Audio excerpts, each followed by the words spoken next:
To become a doctor, one has to master countless different diseases, infections, genetic conditions, traumatic injuries, age-related degeneration. The world is not a friendly place. Despite this, there is one disease above all I still remember learning about as a medical student that completely froze me in my tracks, and to this day still gives me chills to think about. This disease is still not well understood and falls completely outside of the realm of what should be possible. Its existence makes no sense and is essentially the universe giving all living organisms the ultimate middle finger. I'll walk you through the story of Alex, a 40-year-old man who goes through a gauntlet of misdiagnoses until the worst-case scenario is finally confirmed on autopsy.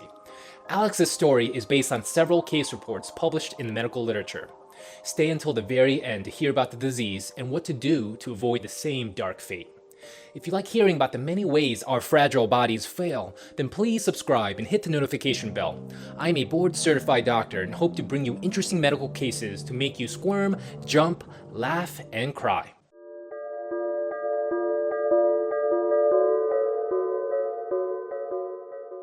Alex is a 40-year-old man. He was born and raised in the Middle East, but spent a lot of his life in various places around the world.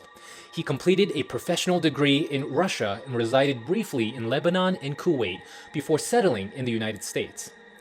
His friends and family would describe Alex as a healthy, incredibly hardworking, and intelligent fitness fanatic.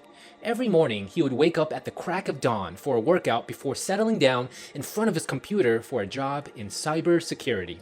Living with him was his younger brother, Jonah. Still in high school, he often looked to Alex as his role model and wanted his respect more than anything in the world.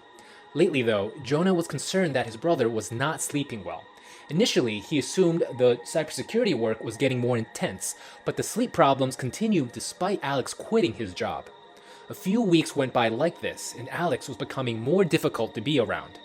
He was eating less, stopped working out, and completely ignored his appearance. Small things began to irritate him, causing him to lose his temper very easily. In one particularly nasty episode, Alex smashes the monitor of the computer before storming out of the house. After that incident, Jonah decided it was best to stay with a friend and let his brother cool off. Another week goes by before Jonah speaks with his brother again. Alex calls Jonah on the phone and pleads for him to come home. His voice is weak and raspy, no longer the gruff, deep voice Jonah was accustomed to.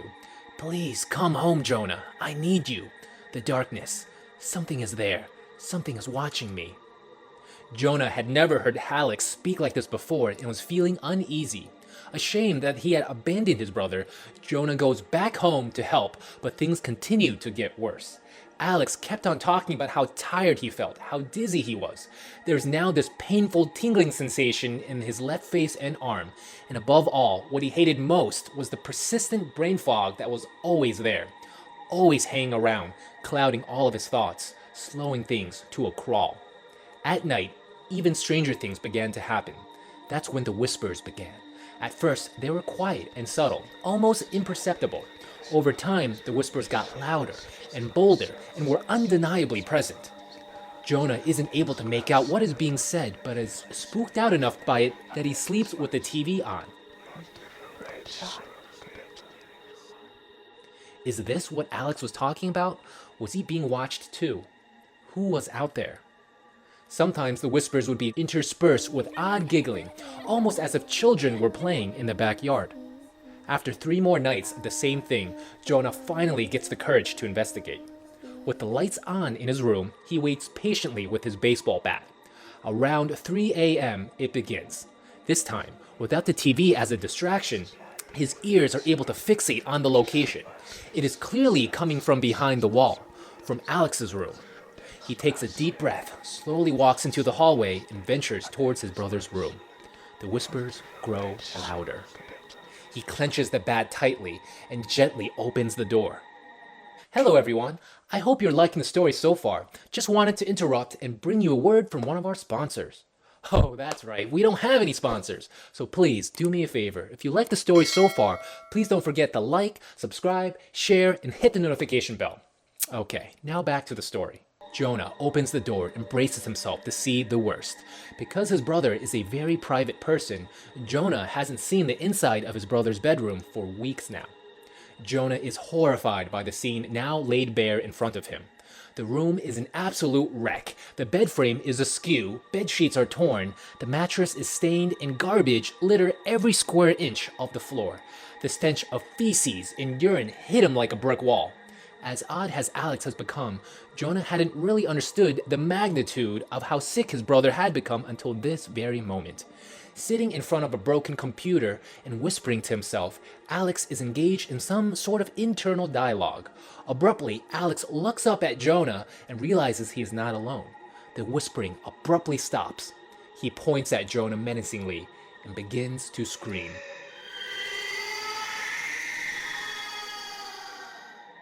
Jonah leaves the house in a state of shock. Not knowing how to help his brother, he panics and calls 911. The medics arrive and bring Alex to the ER. When asked to explain himself, he states that the problem was obvious, that his fingers were too long and his legs were too fat. If only someone could cut them off. The doctors don't know what to do with that, so a battery of tests are ordered to look for a medical explanation. The blood work comes back normal. The CT of the head is normal. EKG is normal. A urine drug screen with a panel of 8 commonly abused substances turn out normal as well. As a result, Alex is diagnosed with severe paranoia, major depression with psychotic features, despite no personal or family history of mental illness. The pattern of insomnia, apathy, lack of appetite, and apparent hallucinations seem to fit the bill for now. From the ER, Alex was transferred to an inpatient psychiatric ward. There, he was prescribed a cocktail of antipsychotic medications, enough to sedate a racehorse: Depakote, Zyprexa, venlafaxine, Cymbalta, trihexyphenidyl. But as the days turned to weeks, Alex made no progress. There, the psychiatrist noted a strange perseveration of speech. For example, when asked about the month, day, and year, he would answer December for each, when in fact it was already March. When asked about who he was or where he was, he would still answer December. They also noticed his strange use of roundabout language in naming simple objects. For example, instead of saying apple, he would say the red round fruit. Instead of fork, he would say the tiny stick with sharp pointed ends. As the weeks turned to months, Alex declined even further. His movements slowed to a crawl until he expended no effort to move at all. He rarely spoke and spent the majority of his time staring into space. When they could no longer get a response from him, he was diagnosed with catatonia, an abnormal neuropsychiatric syndrome in which one is completely disconnected from the world. The treatment for catatonia is ECT, or electroconvulsive therapy. ECT is a therapy in which the doctor intentionally induces seizures. The idea is that the electrical storm surging in the patient's brain would reset it back to factory settings. In the past, the convulsions were triggered by injecting a seizure-inducing drug directly into the body. But this took too long, and according to the American Journal of Psychiatry, would give patients a profound sense of terror. Since this was deemed to be too barbaric, doctors began experimenting with a different method, using actual electricity. Early experiments relied on inserting one electrode in the subject's anus and the other one in the mouth.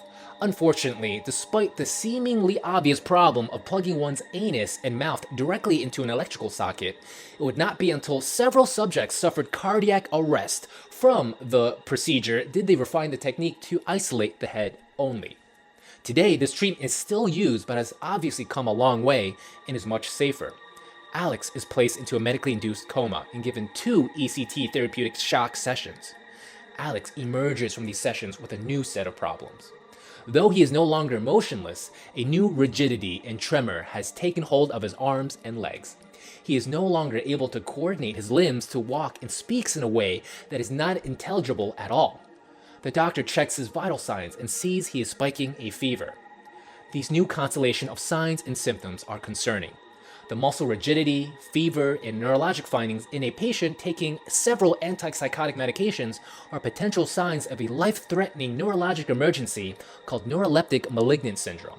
In this disease, one's brain is disconnected and unable to regulate the body's many functions. Without temperature regulation, dangerous fevers begin to cook the muscles and the brain, causing widespread muscle breakdown and frenzied seizures. Without proper feedback, the heart rate and blood pressure unknowingly fall into zones incompatible with life until all organs shut down one by one. There's no time to waste. 911 is called and the patient is rapidly transported to the ER once again. There, Jonah arrives to meet his brother, but he is shocked at what he sees. Alex is unrecognizable at this point. Though he is 40, he now looks 20 or 30 years older, thin, pale, and lost. The only movement Alex showcases are the severe involuntary muscle spasms in his arms and legs. Cold IV saline bags are pumped into his body. A cooling blanket is draped over his torso. Blood is sent for a panel of inflammatory and infectious diseases: HIV, syphilis, human herpes virus, herpes simplex virus, CMV, EBV, VZV, and many more. They all come back normal. A lumbar puncture is done to sample Alex's spinal fluid, and its routine analysis is also found to be normal. Alex is now admitted to the ICU in critical condition. Was all of this really just a reaction to his antipsychotic medication? But that doesn't really explain his initial decline, the brain fog, the insomnia, the hallucinations, the slow descent into insanity. Nor does it explain the neurologic findings at the psych facility that no one paid attention to, the strange perseverance of phrases, answering December to each and every question, the inability to name simple objects. The medical term for this is anomic aphasia, and is something that stroke patients actually suffer from. A more detailed exam of Alex would have revealed alexia as well, the medical term for losing the ability to read.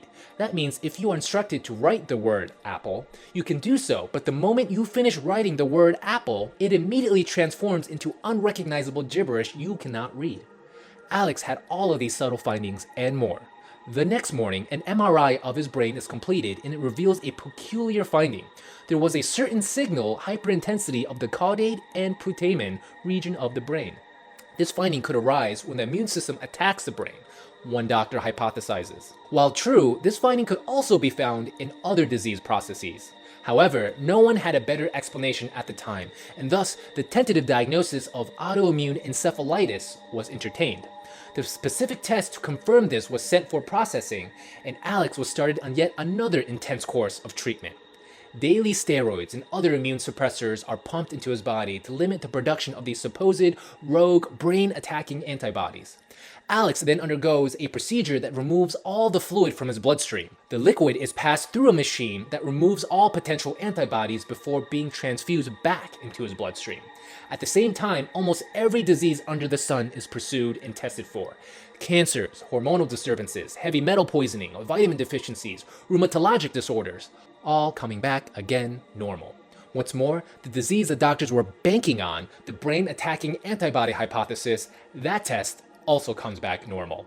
Stumped and defeated, the doctors could only now watch as Alex deteriorated before their very eyes. One by one, his neurologic functions falter and fail. His left arm was now completely limp and flaccid. The muscles controlling his face and eyes were fully paralyzed. In a few more days, he becomes mute, motionless, and completely bedridden.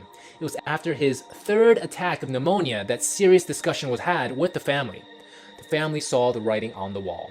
Goals of care were changed to comfort measures only. Heavy narcotic medications now replaced the antibiotics and other life-saving medications dripping into his bruised and skeletal arms. For the first time in ages, Alex could now sleep soundly. A few days after Alex's passing, a brain-only autopsy was performed. Under magnification, the brain tissue was filled with clusters of plaques mixed with patches of severe spongiform change.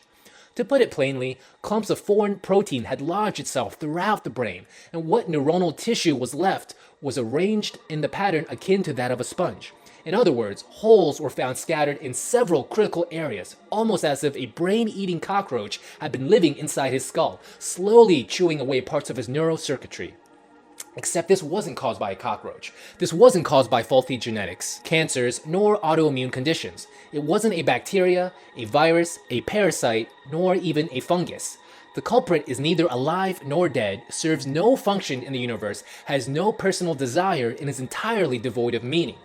The thing that turned Alex's brain into a Swiss cheese was nothing other than a prion. A prion is a protein, a string of amino acids that all living organisms create based off of their unique DNA blueprint. A prion has the same exact sequence of amino acids as its normal protein counterpart, which actually serves an important function in the brain. But a prion acts like an evil step-twin hell-bent on complete anarchy and destruction. How does it do this, you may ask? For whatever reason, the prion's correct amino acid sequence is misfolded. After proteins are created from the DNA code, they must be folded in the correct orientation before serving any use. And just like origami paper, the way in which a protein is folded can create vastly different structures with important implications. While no one knows how the misfolded prion originally came to be, its mere presence becomes a scourge to the living world. The problem with this misfold is that not only does it become resistant to normal breakdown and digestion, it causes its normal protein counterparts to misfold as well. Do you see the implication here? You can put the world's supply of normal protein in a room, trillions upon trillions of molecules. All you have to do is throw just one single misfolded prion molecule into the mix, and boom. The entire room devolves into a self-sustaining loop of destruction. This never-ending chain reaction leads to an exponential rise in the number of misfolded proteins until the entire world's population of proteins are broken. And that, my folks, is how you end the world. Some surmise the abnormal prion may have arisen spontaneously. Others think it came from diseased animals. In the 90s, cows were infected with prions and developed mad cow disease. The infectious prions were spread by the practice of feeding ground-up cow brains to other cows. Similarly, Kuru, a prion disease found in humans, is thought to have been spread by ritualized cannibalism among the Fore people of Papua New Guinea. The dead were cooked and eaten by family members as part of a funeral tradition. Thus, the infected brain did not die with them, but was in fact spread more widely. As more people died from disease, more infected brains were available for cannibalization until entire village populations were afflicted. The official name for Alex's disease is Creutzfeldt-Jakob disease. Every year, 1 person out of 1 million is infected. That's not a lottery you want to win. There are several variations of the disease, but everyone who gets it will die, usually within half a year to a year, and there's no known treatment. Because it is rare and can mimic other more common diagnoses, Alzheimer's, schizophrenia, depression, it is commonly misdiagnosed. In the early stages, it often takes the form of new-onset psychiatric symptoms or new-onset dementia before devolving into the late stages of complete brain dysfunction. What can you do about it? Fortunately, nothing at all. But there are 2 takeaways I can give you to help. Number 1 is to stop eating people's brains. And the second is to like, share, and subscribe. Studies have shown that hitting the subscribe button can make you 2 times smarter. Alright, my friends, until next time, stay lively, stay healthy, stay fresh. Peace.